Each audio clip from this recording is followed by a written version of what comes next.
You're listening to Inside Content, the TV industry podcast. This show is brought to you by 3Vision, a global TV industry consultancy specialising in content acquisition, strategy, research and business development. Each episode, we give you VIP access to the views and experiences of senior TV executives and discuss the latest TV industry trends and insights. Hello and welcome to this edition of Inside Content. On this episode, I'm joined by Dermot Horan, Director of Acquisitions and Co-Productions at RTE, Ireland's public service media organisation. We explore how the RTE player is factoring even more when it comes to their approach to content acquisition, the return of US studios to content sales and the evolution of windowing, and how RTE have had to pivot to more efficient co-productions without the need for a US partner. Welcome to today's episode of Inside Content. It's my great pleasure to welcome back to Inside Content, Dermot Horan. Dermot is Director of Acquisitions and Co-Productions at RTE. Hi, Dermot. How are you doing? Hi, Jack. Yeah, very well. Very well. Yeah, waiting for the summer, but besides that, very well. Yes, likewise. It's a guest who shares our challenging weather here in the UK. Actually, it's probably better. I mean, obviously, Dermot's responsible for acquisitions at RTE. He's also responsible for creating partnerships and with other broadcasters for co-productions and co-commissions. There's lots of successful examples. In fact, last time we were on, I think we were talking about Kin, which has been a great success. I imagine it's gone for its second season now, hasn't it? And certainly he's got a great profile over here actually as well.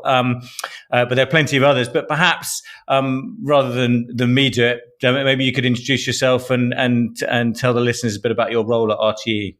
Okay, well, I'm notionally the title is Director of Acquisitions and Co-Productions. I've been doing acquisitions for years, and I suppose like a lot of broadcasters of a similar scale to RTE, we're quite reliant on acquisitions for scripted content because we just can't produce the kind of volume that viewers want.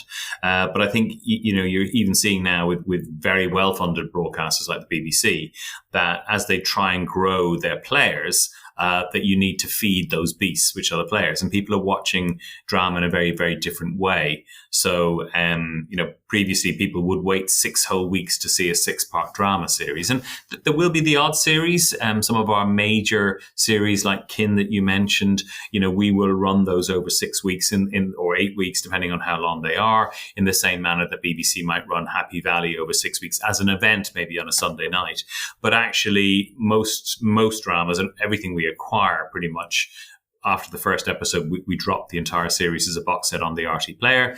And if people are viewing in that way, people, instead of viewing a mix of programming, like a news program, the weather, then maybe a current affairs program, then a drama, then a comedy, people aren't sitting back on their sofas waiting to be passively entertained from a scheduling perspective. More and more people create their own schedule, and therefore they consume a 6-part drama series in 2 nights or 3 nights. So if you've got players, and obviously one of RT's key aims is to grow the RT player, you need to feed that beast. And that means that even if you severely enhance your commissioning budget for drama, you're never going to have enough. And so the acquisitions are going to form a really important part of that play.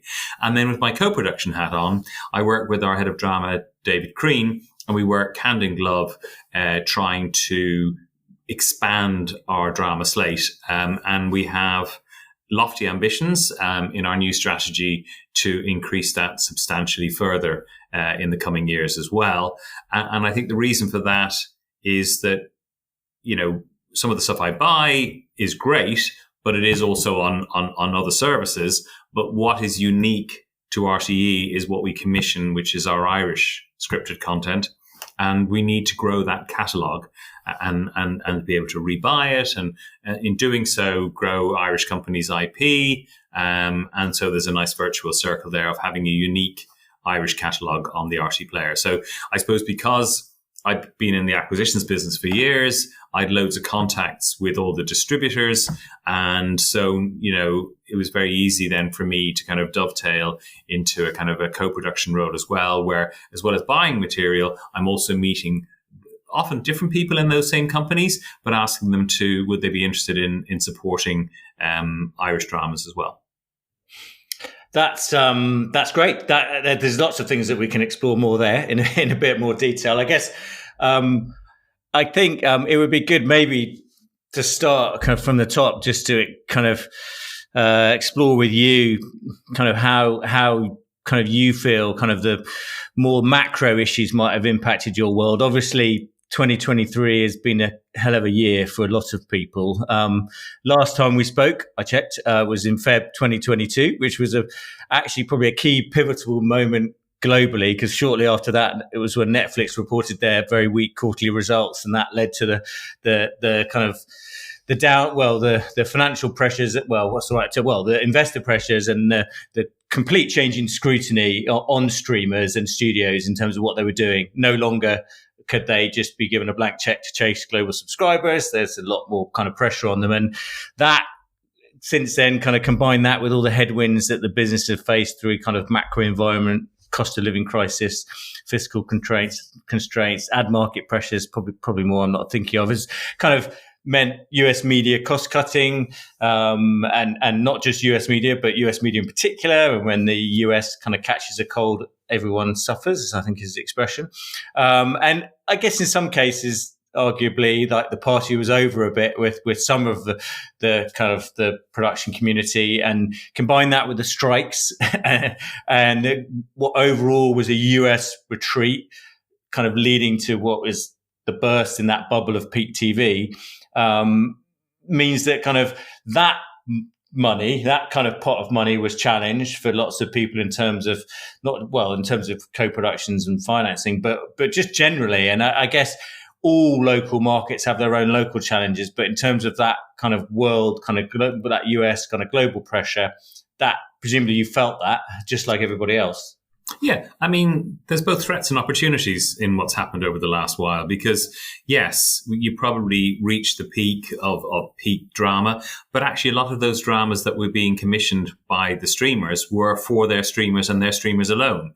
And so what we've seen, probably since the summer of 23 is more and more of those streamers beginning to loosen the reins on their rights, because they realize actually we can't live on subscriber revenue alone. And we used to have this fantastic revenue stream, which was licensing our content to third parties all around the world. And we actually need to get back to doing some of that. And in some instances, they do it on a second window basis. So with Disney, it's 12 months. And with Amazon MGM at the moment, it's about 18 months. But at the LA screenings, we were told, watch this space. That may reduce.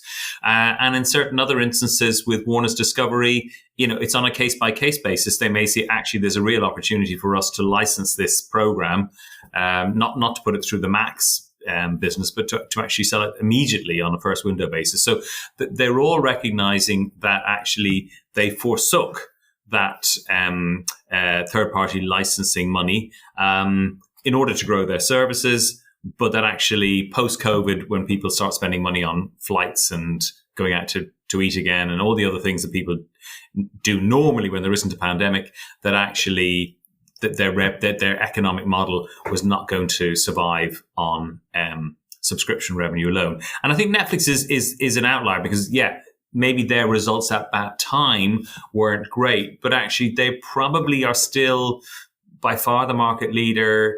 They're the original. They are the kind of, just as you call sticky back plaster, sellotape. When you talk of SVODs, the first one people will mention is Netflix. So I think they're in a stronger position than some of the others.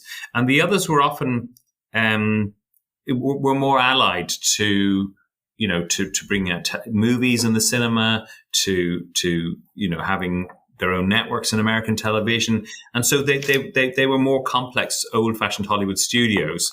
And I think they've had a bit more difficulty than Netflix, who have a much simpler model, because they were always a direct-to-consumer model. Yeah, I absolutely. I mean, I think I'm probably best not drawn on what's going on in the minds of investors, because I do find it sort of fascinating that there's such a sort of fickle bunch that kind of results from Netflix. If basically money was no longer cheap, so they decided that maybe they wouldn't sort of chuck money at all of these people that just a short time earlier they thought was fine. But I think it's really interesting what you say about the studios. I mean, it was clear that kind of the thought process in their head, kind of, we're not going to get enough scale alone on D2C to monetize our content that way. We've got to go back to kind of selling, as you say. Kind of, we've seen some really our data is kind of our tracking data shows their pipelines where it goes, and that kind of vertical integration is sort of pipelining to themselves is clearly stuttering. But what's quite interesting is, and you kind of indicated it, is that it seems that they're still kind of settling on their strategy. Yes, they've got windows, and we've seen kind of Warner license old titles to Netflix, Warner sort of doing different things with their sort of pay 1 and 2 movie windows. We've seen Disney, kind of quite a lot of those Disney kind of post Disney Plus titles have been popping up on iPlayer over here. And on the RTE player as well. Yeah. Yeah. The Dropout, others. And actually, I have to say, I mean, I know kind of, I have Disney Plus, but they seem very fresh when they pop up on iPlayer. so when they appear. And we've also seen kind of the emergence of this kind of, well, it's always there, but kind of more significant kind of position of kind of co-exclusivity when titles are still on Disney Plus, but might then go also on a player. And I guess it's that working with the windowing and the sequencing of content to best kind of make money for the studios, which is what they were always very good at. So, and you know, Jack, they've always done this with movies, and that's always moved a little bit with movies, because movies have always had their theatrical window, and then they used to have the television window, and then they had theatrical and DVD, or VHS originally, and then DVD, and pay 1, pay 2. So they've always been kind of experimenting with movies, and they've always realized if we're spending $200 million on a movie, we're going to have to try and exploit that movie in as many windows as we possibly can, including library windows. So, you know, I still buy Gladiator. I still buy Notting Hill. I still buy The Sound of Music. You know, these things are still making money. And I think when it came to series, then, you know, initially, we're going to direct to consumer. We're going to have one single source of revenue to grow our SVOD. But I think actually now they realize, no, just like movies, we actually need to exploit this wonderful IP, you know, and to show it in as many different places as possible. And as you talk about exclusivity, of co-exclusivity, you know, if you think of movies, there will be times when movies are co-exclusive. I mean, you know, you might be in a free-to-air window on a movie, but you could still go down to HMV and buy a DVD of it back in the day. So, you know, there was always a level of co-exclusivity on the movie front. And I think we're beginning to see that with television series as well. And as I say, just like the BBC, you know, we've shown Dopesick, we've shown The Dropout, you know, and they are quite fresh to an audience. And I think as well, as buyers, and maybe this is another discussion, but as buyers, we need to discern which shows have been very exploited. So something's been very exploited on Netflix. Now, it's a Netflix original at the moment. It's not being made available on the second window, not for several years anyway. But Netflix is such a monster. It's in over 70% of Irish homes that, generally speaking, even if I was offered a Netflix show 12 months afterwards, I would take a view, you know, will that really work for us? Whereas actually something that's a show aimed at adults on Star, on Disney Plus, like Dopesick, you take a view, well, when people actually subscribe to Disney Plus, a lot of people are subscribing for Disney and Pixar and Marvel. You know, they're subscribing because they feel it's great family entertainment, that they'll be able to show their kids the films that they grew up with, like Jungle Book and Mary Poppins, and depending what age you are, Beauty and the Beast, etc. And sometimes to get all the way across to Star on Disney Plus is a little bit of a journey for somebody in terms of even the number of clicks you've got to get to that. And so we would take that almost forensic view. How many people actually have seen Dopesick in Ireland? Where has Dopesick been on? It's been on Star and Disney Plus. So certainly we would look upon Prime and Disney Plus, and certainly the smaller SVODs like MGM Plus, etc. Those ones we definitely look at, you know, as a potential second window. We don't want everything to be second window, though. At the same time, we still will want that mix of kind of, here's something hot off the press as well. Yeah, I think it's interesting now because I think there's a much, well, I kind of feel like your job is much more complicated, because there's a much more complicated matrix of things going on when you're valuing whatever that show you might be buying in terms of what you're paying for it, how many consumers will want to watch it, and what you get out of it. Because, as you say, there is kind of how much exposure it has. So how many people is it new to? Then on the other hand, kind of we're seeing interesting things happen with those evergreens, aren't we? That still get watched. And kind of it was slightly bizarre that I think that the BBC started showing Suits over here, which had a hell of a year on Netflix, was in the sort of top tens kind of everywhere. But still the BBC thought, oh, actually there's a place for it on iPlayer, and it does actually pop up kind of stripped on the schedule on kind of every now and then, but kind of I guess there's just different elements that you need to factor. Yeah, and a certain amount of it is experiment. We did buy Gossip Girl from Warner Brothers, and so did BBC, and then at one stage it went to Netflix on a co-exclusive, and we noticed a fall in the number of people watching it on the RT player as it went to Netflix. Then bizarrely, Kin, which is one of our commissions, that obviously went to the BBC in the UK to great aplomb, but then it actually ended up in a second window on Netflix in the UK and Ireland.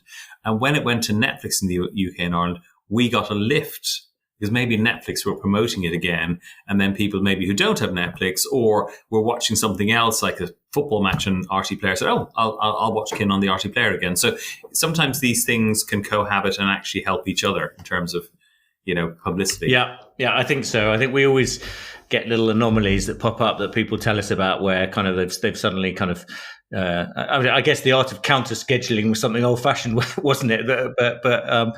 But maybe it'd be good. Maybe just change tack slightly. I mean, throughout your kind of tenure at RTE, obviously the viewing environment has changed dramatically. There's a kind of the volume and the chat around kind of the overall linear. Everyone's been talking about linear viewing declining for years, but kind of accelerating a bit the last year, certainly in the UK after a bit of a blip during the pandemic. But every market's at a slightly different stage of development, but the growth of streaming is clear, and the linear to kind of VOD kind of switch is ongoing. And part of that is the broadcasters and the RTE players, the BBC RTE players, BBC iPlayer, and that all those metrics seem to be growing very well, certainly. But what's kind of I guess but the linear viewing, when you pay, I know you can probably cut and slice data in so many different ways than people do, but it's not been the decline of it. It's not been fully compensated by the growth of kind of digital viewing, despite the fact that actually the reach of these services is usually kind of outstripping the other kind of services, the other digital services in the environment. And if I'm going to be really oversimplify, which I have a tendency to do on podcasts, because there's lots of segments to deal with. It seems to me the challenge is converting that reach into usage at a faster and bigger rate for broadcasters, because they've got that reach and they've got that position. But I guess what would be good to explore is how that, you've already mentioned it a few times, but how the RTE player kind of influences your business and your activity, maybe in terms of the types of things you might be kind of engaging with, buying, scheduling, how that's kind of changed your activity. Okay. Well, I mean, with my acquisitions hat on, we're buying more volume, and we're buying specifically for the player. So if it's a brand new show for RTE like Dopesick or Killing Eve, we would absolutely buy linear rights as well. As I say, what we tend to do is run episode 1 and then drop the series on the player as a box set. But just like, you were saying BBC buying Suits, we're buying Frasier, The Good Wife, The Good Fight. We bought Big Bang Theory. So we've bought lots and lots of library series. In the main, those library series were at one stage on RTE, way back when. So there's a recognition. You don't really need to promote those dramatically. You promote them on the player, but they don't necessarily need, that linear push, because they're well known. Everybody knows what Frasier is. And so, it's on the player, and they get kind of regular bums on seats. So they'll never be in the top 5, but they're there just ticking over the duration of their license. Whereas actually, if you run a brand new series, you're going to see a peak when the series is running on linear and the 30 days afterwards. And then again, every now and again, like, Normal People, which we co-produced, Paul Mescal gets nominated for a BAFTA or an Oscar. And the next thing, Normal People gets a fill-up because people go back, I must see Normal People again. So, our whole strategy has been, focusing on the player from an acquisitions perspective, probably ahead of commissioning. And also we recognize that on the player, roughly 2/3 of all views are scripted. Now that does include soaps, and soaps are viewed on BVODs in a big way. And we have our own soap opera 4 times a week, Fair City. That's always in the top 10 every week. We have EastEnders, which we simulcast with the BBC, and we have Home and Away. So those things are watched on BVODs. And I'm sure if you look at ITV or BBC, iPlayer, you will notice their soaps also doing very, very well. But if you include soaps and other scripted content, box sets and dramas, roughly 2/3.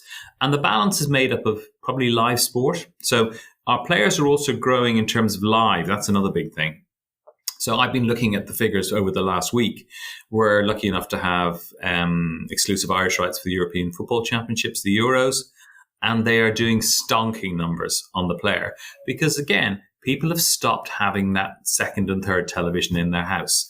The days of that little grey portable taking up space in your kitchen are gone. That's probably now been replaced with an air fryer or a Sage coffee machine.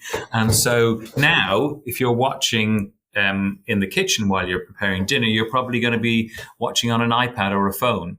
Or if you're, go to any department store in Dublin on a Saturday afternoon, boyfriend, girlfriend going into a department store to buy clothes for her, he is probably watching his phone and he's watching football or rugby or something else. So that ability that portability of your content means that live sport is watched in big numbers. And if we're lucky enough on RTÉ to have a very good set of sports rights, and the rugby is doing really, really well for us. I'm okay. Leinster didn't win either competition, but both Leinster and Munster did really well. Ireland won the Six Nations, which we shared with Virgin Media. So sports done really well for us. I think the Olympics will do well for us again. But then the other big kahuna is your scripted content. So we've been buying more scripted content, both library and also when we buy new series, absolutely ensuring that we have a minimum of 12 months VOD box set. And quite frankly, if a distributor is not willing to give us that, we just walk away. And I think the distributors have recognized that, and they've all come along, different rates of acceleration. But now all of the studios recognize that's what, if they're going to sell in Northwest Europe, UK, Ireland, Scandinavia, Benelux, you've got to offer those rights. So that's with the, I suppose, acquisitions hat on. With your commissioning hat on, this is the big conundrum now for public broadcasters. And I'm a vice chair of the EBU television committee, and we had a meeting in Prague last week, and we were talking about this, that how do you fulfill your public service remit, which is across all genres. Now, we're lucky enough we've radio as well as television, but how do you fulfill that public service remit when the movement of viewing is going more and more in a non-linear fashion, and therefore some genres of programming don't cut it on the player. They still get most of their views on linear, and you kind of think, well, how do I still fulfill that remit if the viewers are no longer there? We know with scripted content, if you have a really good scripted series, like in the UK, Happy Valley, Peaky Blinders, it's going to be watched both on linear, probably with an older audience, but it's also going to be watched big time on the iPlayer, or ITVX, or Channel 4's video on demand service. Whereas actually, one-off documentaries, for example, which RTÉ have done very successfully over the years, unless it's a really big reveal investigation, they don't tend to translate as well to the player. And also, even if they translate to the player, they don't necessarily have the long shelf life that a scripted series has, where, you can always promote, your new series of a drama by showing the first season again on your player. If an actor, and we're lucky enough to have, cast people like Barry Keoghan in Love Hate years ago, and now Barry's getting nominations for Oscars, so people are watching Love Hate again. So we know that scripted content has that long tail. So how do we as public broadcasters, commission with a focus on as much on the player? So if I look at how we are commissioning now, the head of the RT player is there at the table, with our head of channels, with our head of scheduling for linear. And so, we have to now think in the round. So that's, I think, where we all are at the moment. And it's how we spend. I say uniquely for a public service broadcaster, as opposed to a commercial broadcaster who can take the view, I'm not going to bother with certain genres. We can't walk away from certain genres. So, but luckily we do have a radio service. We have podcasts. So we have lots of ways of getting at our viewers, not just, as I say, in the traditional television front. Yeah, it is. The PSB challenge adds another layer really to this changing environment. But I guess one thing I meant to kind of jump in for just slightly earlier, and this is sort of just to get your view back on the slight kind of demise of the US money for a while in 2023, but more about not about that, but more really about your commissioning and your co-productions and the fact, and you're there with the EBU as well talking about it. Seems I was in Content Warsaw just a couple of weeks ago, and there's obviously ongoing kind of focus on those kind of cross-market partnerships on kind of co-productions. And obviously when money is tight, those are even more important because you want to share the costs with partners. But with that kind of US retreat from retreat's probably the wrong word, but maybe I should say slow down maybe, but or just sort of pause maybe for co-productions from the likes of kind of HBO and Warner and AMC, kind of two businesses had a tough year. Has that broadened your horizons for partners, or was that already kind of there? And do you have a view on the US coming back? That's the only, which is a tricky question. Yeah, no. I mean, we've certainly had to pivot because, if I look at series like Kin, we got a very handsome pre-sale from AMC, and I think that, shall we say, second division of streamers like the MGM Pluses and the AMCs and the Sundances, these were often the go-to places for, Australian drama, Irish drama, etc. They didn't pay as much as HBO, but then, they gave us enough to complete our finance plan. And certainly we've had to pivot. And for the last, I suppose, almost the last year, our strategy has been, how can we, finance Irish dramas without a US pre-sale in the short term? So we've been talking to producers about making sure that, productions aren't too expensive. And luckily in Ireland, we didn't have the very large inflation that has taken place in the UK, which I think was a combination of a couple of factors. One, I think when you introduced the tax relief in the UK, you had to reach £1 million an hour to qualify. So there were dramas back in the day, Scott and Bailey, Silent Witness, that probably would have cost less than £1 million an hour. And suddenly they catapulted into 1.2, 1.3, and, because of the tax relief. And then on top of that, you compound that with, Netflix spending £1 billion, quid a year on very upmarket dramas. And you'll see how the UK market became inflated. And it was okay, because if you were getting a drama commissioned by the BBC or ITV, you might be short £1 million an episode, but actually, AMC or MGM Plus or HBO came on board and they filled a good chunk of that, and then you get a distribution deal with one of the major UK distributors like Banijay or ITV Studios, and you were done. Suddenly, that was no longer an option. So luckily, I say, we didn't have that level of inflation. So what we've been trying to do is commission dramas that are at kind of a budget that we feel is enough to make them look great, but that between the contribution from what I describe as Team Ireland, which is RTE, Screen Ireland, and the tax relief, that money combined, then a pre-sale, potentially in the UK, and certainly, the success of Kin has been quite transformative in terms of our relationship with the UK broadcasters. They're now all of them are looking to see, well, what else have you got on your development slate? It's this, I think Nick Lee, ex of Channel 4, referred to them as accumissions.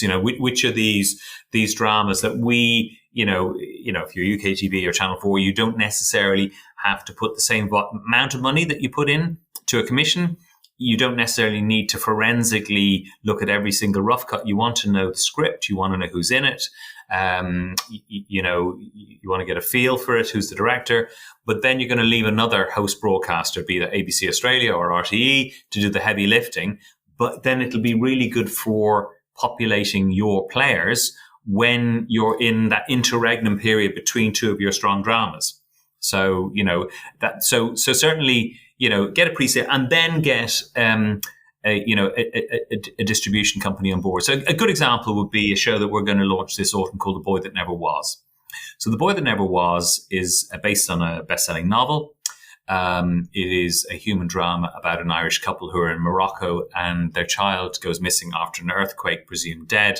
They go back to Dublin and then a child is seen in the street. Is that their child or not? And it's a kind of a pot boiler. We've got a very strong cast with Colin Morgan and Simon Callow in a character role. So it's a lovely piece. But we developed that ourselves with the Irish company Sabotica. We got Screen Ireland on board. I brought that to my colleagues in the EBU and we got a pre-buy from France Télévisions, which was great. That was a very good stamp of approval. And then we brought it to the market and Abacus, Jonathan Ford, came on board. He almost immediately pre-sold it to UK TV. We were able to finance that. So that's a kind of model that we're looking at that allows you to produce something with a high quality cast, that doesn't require that US pre-sale. Now, I'm sure Jonathan will want to pre-sell that or sell it, I should say, into the US. And I'm sure he will at some stage when they begin to, raise the shutters again. But he can probably sell it at an acquisition rate rather than an enhanced pre-sale rate. And it'll work. We've also got bidding war going on in Australia for it. I know it'll sell in Scandinavia. So, it's how can we produce stuff? And I've said this to producers, we can have enhanced budgets and we can be sitting on stuff that isn't greenlit because we just don't have enough money to do it. And you're not developing your catalog, you're not developing your IP, or we can try and produce stuff and commission stuff at a rate that maybe everybody is taking slightly less, but we're making content. You as the production company are retaining the IP. You're growing your catalog. You're growing your relationships. And we're all continuing to do business. So that's how we've pivoted in the last 12 months. Right. Well, that sounds eminently sensible.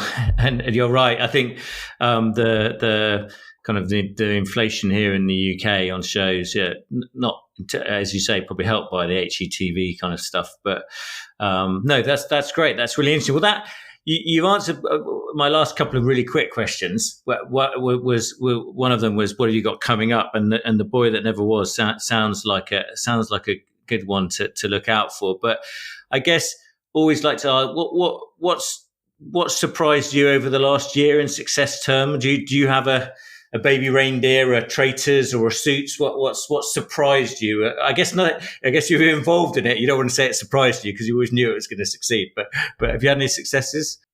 Oh, I mean, series 2 of The Dry has just gone out, and that's with ITVX. Was nominated for a BAFTA for Best Comedy Writing. Nancy Harris, and that's just been a joy to work on. Beautifully directed by Paddy Brannock. Beautifully scripted, a lovely ensemble cast. It's great, you're in Ireland, but you read The Guardian and it got 5 stars in The Guardian, and that's kind of brilliant. And it said, Guardian reviewer said this should win all the awards, and you think this is a relatively small show set in Dublin about a 30-something Irish girl who was in London drinking too much and was becoming alcohol dependent, came back to the bosom of her family to Dublin, not necessarily the best place to stay teetotal. And also her family are completely dysfunctional. And, we had a lovely cast, including some, stalwarts like Kieran Hines as the dad.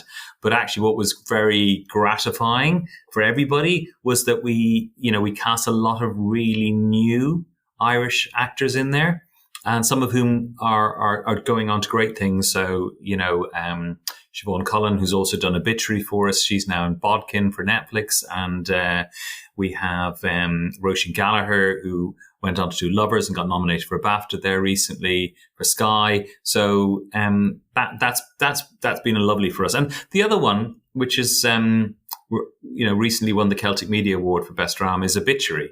And this is stars Siobhan Cullen.